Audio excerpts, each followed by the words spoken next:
Well, first of all, Hong Kong has gone through many rounds of elections, both electing the chief executive and electing members of a legislative council.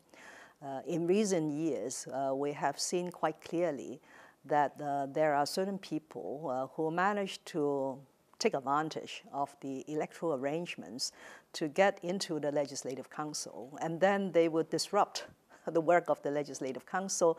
They may even collude with external parties or go to the United States to seek actions on the part of the US government to sanction Hong Kong and undermine the interest, integrity, sovereignty of the People's Republic of China.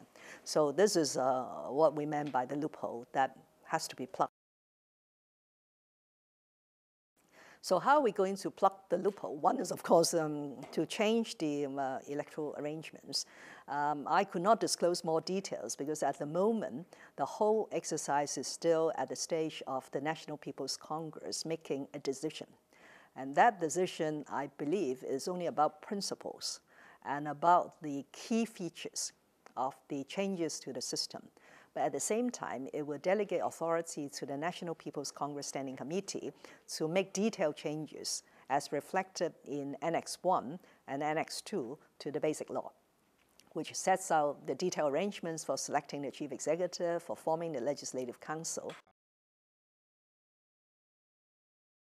But there has been reference in Mr. Wang Chen's explanation that one of the features of the improved electoral arrangements, there will be a mechanism to certify the qualification of the candidates.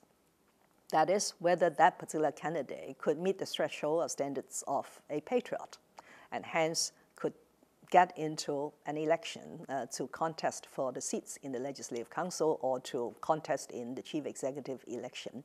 So I believe that in the final arrangements that will be promulgated by the National People's Congress Standing Committee, this feature of the mechanism on qualification will play a very important role.